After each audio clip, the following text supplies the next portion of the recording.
Klay Thompson standing by live here on SportsCenter. Klay, thanks for being with us. Congrats on the win. Steph Curry afterwards called it your biggest win as a team of the season. You call it what? I gotta agree with Steph. He's a smart man, and those are some smart words. This could have really shifted the momentum of the series, and to come in here and fight 48 minutes like we did, I'm really proud of everybody on this team.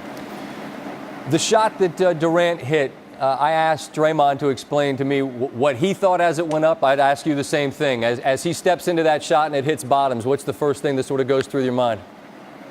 Let's get this stop. You don't want to put that shot to waste. Kevin's been clutch all year, his whole career, and we'll take that shot all day. People forget how great of a shooter he really is. He's had some 50, 40, 90 seasons, and yeah, we'll take it all day. But the first thing that went through my head is just get back on D, make it tough on him, and get a stop and complete this game. You knew you'd take a punch, and you guys did. The satisfaction of the group in taking a great punch and then ultimately landing the last one. How did the room kind of celebrate this victory? We celebrated it, but it was over quick. We've been in this position before. I mean, we still got last year fresh on our minds, and that team's not going to quit on Friday. So we got to lock back in early tomorrow morning, go over some film, and most importantly, we got to cut down on turnovers. We made this game a lot closer than it was. Give Cleveland credit. They played great energy all night, but this feeling feels familiar. So we don't want to be happy with ourselves, and we don't want to plan for anything, no celebrations, but act like, this is a must-win on Friday, and don't give them any life. As that third quarter's playing out and Kyrie has a burst and they take, I believe, their biggest lead of the series, and then you know that there's going to be some rest at the beginning of the fourth quarter, just the mentality of your group, Klay, was what? Going into those last 12 minutes, just as a group, what were you thinking? Play with great poise on the offensive end, limit their other guys besides LeBron and Kyrie to get off in three, and then just rebound the ball. We do those three things, we would put ourselves in position to win. That's exactly what we did. So that's the formula for Friday. Just be solid. We got too many talented guys who can make plays on this team. So all we got to do is really make a simple play. But, LeBron and Kyrie were sensational tonight, but I think we really buckled down those last 3 minutes to make it tough on them to beat us over the top.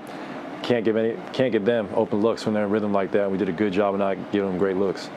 Speaking of Kyrie late, that last sequence there, I was wondering if you could just sort of take us through as it's you and him, right? And what happens here? I just don't want to give him, a lane to the basket. I mean, he's so great going right. He's been finishing off that glass all night, and then just use my length. He could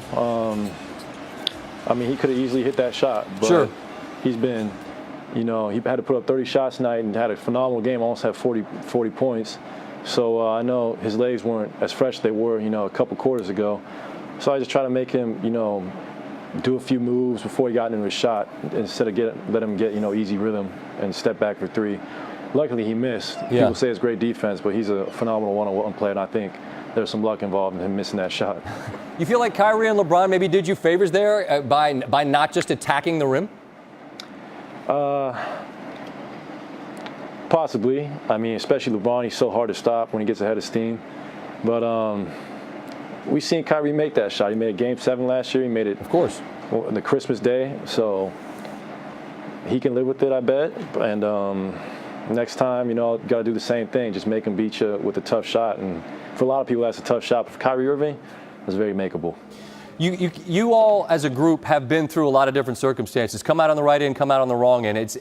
But now you're a win away, and they always say the last win's the hardest win. If that's true, what has to happen for you to ultimately get that last win, Klay? We can't play like we have a cushion. We can't play like we're up 3-0. We got to be the first to the ground, make all the hustle plays, cut down our turnovers in half. 18 is too many. Gave them a great chance to win because of that. And just play with great poise on Friday. It's going to be loud in here. This team has been down before. They're not going to give up.